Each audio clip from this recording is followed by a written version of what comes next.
talk about these cretins. Pour some hot tea, man. There's a little piece.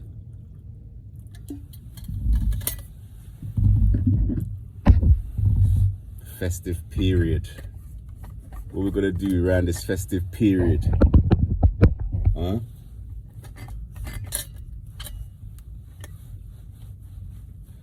A lot of us empathic beings, we come from we came out of we got, like, you know, in the animal kingdom, and there's like, either it's like a little cub, the weak cub that gets kicked out the nest and they're left behind. The mum cub, they don't let that cub suck on it, and it just kicks it with the leg and just leaves it and takes the rest. That's what the empath's like. It's like you grow up in a narcissistic nest, a nest of narcissists. All your family members is like, everyone's like toxic, like this total dysfunction.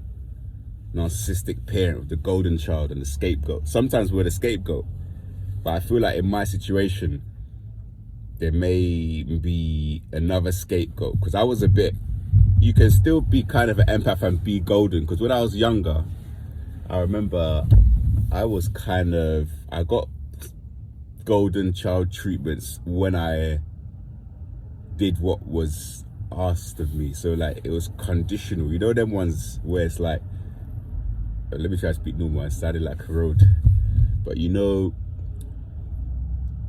the conditional love that you get, where it's like, oh, you're good in school, you got a good report card, you got did good homework, you played this good in football, blah blah blah, I'm gonna treat you good, and then unexpectedly you get put in the prolonged devaluation, so you get knocked off that pedestal. That's basically what it was growing up. And now it's like, we're coming into the festive period where all the hoovers are gonna be, people are gonna be looking for that warm body, that warm bed, even codependence. Yeah, we're gonna be this, we're the same as them. But the best way to heal codependency is just to get away from these people and to be by yourself. Like, you gotta be alone. That's the only cure. The only way to cure this like sickness.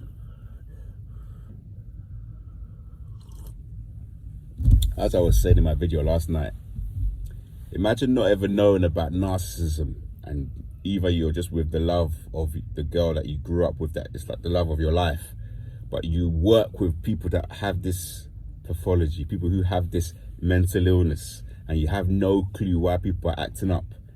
It's like, today I'm back on site, and the guy that I was supposed to work with yesterday, he's not even here, but he didn't tell me what time to come, even though he told me to leave early.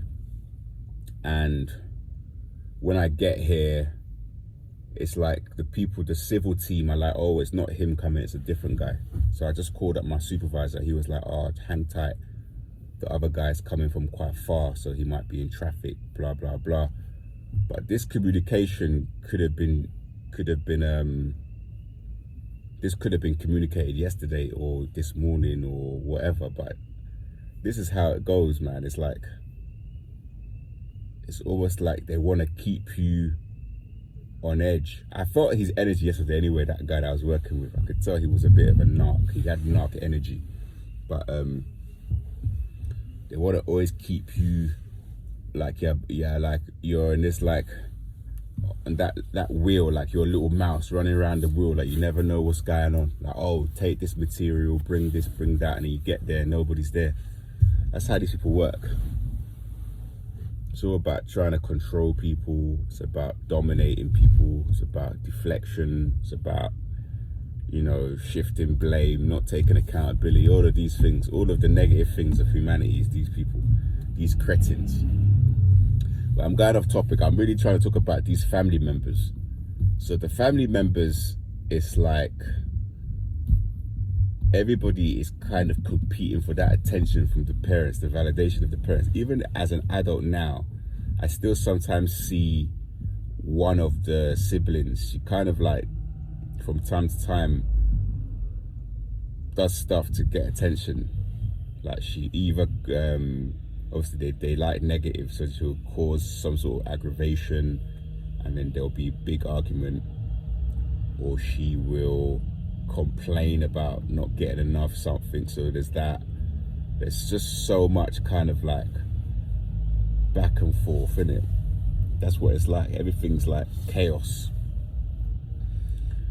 But this is the dynamics that play out, and during the festive period, if you're not careful, you end up falling back into these behavior patterns. Like it's like almost like a record. So your body, your mental, the trauma and all the like memories, like so deep. These patterns are so deep in your record player, in your mind, that once you get around these people, you just automatically fall into the part that you're supposed to play.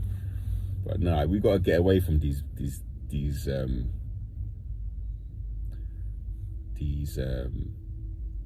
dynamics, these cyclical behavior patterns in us and them as well. It really doesn't matter if it's a parent, your mum, your dad, your uncle, or your sister, your brother, your cousin, like whoever it is. You have to go no contact with these people, even if it's like a restricted. So even if you were to see them over Christmas, but you see them maybe like 1.5 days, like really restrict it. Just speak to them generally. Don't give away too much information about your life. They don't want good for us. They don't like us. They're the opposite. They're the opposite to us. It's weird, man. You're fighting against someone that doesn't want you to be successful. They're threatened by your success. They're your adversary, basically, these narcissists. If you say, oh, I joined a spa, they say, oh, I joined a spa and it's got a sauna with infrared. If you say you joined a small gym, they say they joined a health club with a gym and a golf course. If you say, okay, there's some of the guys turning up, I can see them in their vans. If you say you bought one CD, they'll say they bought the Super Dolby CD version, 3D vinyl version. Like, that's literally what it is. If you say you got a raise at your job, they say they found this stock that is going to bring them all of this wealth. It's like, whatever they say, man. Nah. Just stay on your healing journey. I know it's like Christmas, or it's the festive periods, people want to drink, but sometimes drinking also can make us like lose ourselves. It's the flesh. We can tend to fall back into our old patterns. We may even be the one that sends the Hoover if we get drunk. So try to control the alcohol. Like, try to stay on the healing journey, man. Like, you could tell when you're on the healing journey, like, you're happier, you look good, you feel good, you're moving the body. Just think about that. You want to stay on that path, especially January coming. January's a long month. Nobody has any money in January, but you will be all right. You will have like your bits there, like your safety blanket, because you did the right thing in December. So yeah, don't get drawn into I call it endless intrigues. That's what it is. It's like going around arguments that don't mean anything. We want to literally come away from that, and hopefully in the long run, if you can go no contact, if you like, you don't have to be in communication with these people. Remember that, like, your family are not your soul family. Like, your soul family could be anybody from a different like country. Like, could be literally anyone who their spirit resonates with yours. These narcs and these psychopaths, they don't resonate with us. They're like possessed. They're like tapped into things that we don't even want to understand, and it's not even worth trying to understand where they're coming from. They'll never see your point of view. So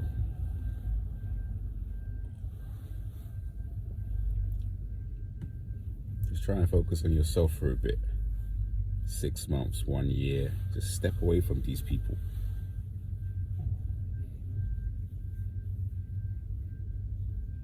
One thing I know is that when I'm away from them, things start going the right way, which is showing that they're cursed. People in your family were curse breakers. People in your family that are having these behaviors. There's nothing good coming for them. Doesn't matter, like, even if they've got all this money in the world, they don't have peace. You don't need to have all the money in the world. You have to be comfortable. Food, nice clean water, place to stay. Do you know what I mean? Just taking care of yourself. They're not going to take care of you, and they're going to say what they're going to say anyway. It doesn't matter if you're there, if you're not there, they're going to say it's going to be the same. You can maybe phone your parent that you want to say, you know, wish them well, then by all means do that. But I'm telling you, in terms of the healing journey, it depends where you are as well. If you're just starting your healing journey, I would advise not to go. I would advise against it. But if you're someone who you've been on your healing journey, you know what to expect. You kind of plan. You could kind of plan your responses beforehand. Like, you can work out in your mind how you're going to talk to them, and stay on that. Then it'll work out and it'll be all right, because you've rehearsed it. It's nothing new. 1 second. Oh, no, you don't want. He's going to the bathroom.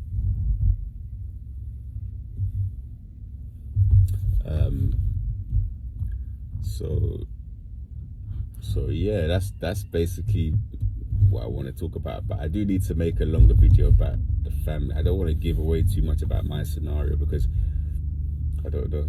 This is social media, so it's like putting that out there, and also it's like, you know, them ones where it's like, I don't ever want to give them the energy waves, the telepathy. It's not even worth it, because you have to cut these people off energetically, as well as like verbally and all that. You've got to cut them off. It's like, for something new to grow, the thing that's old has to die. Some of our behaviors have to die as well.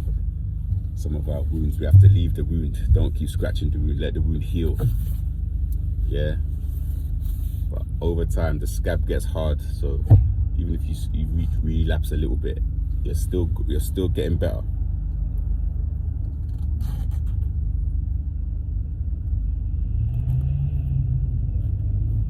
They have somebody for everything. They got a family member to talk to, a family member to devalue, a family member to charge their battery, to validate them, a family member to talk about behind their back.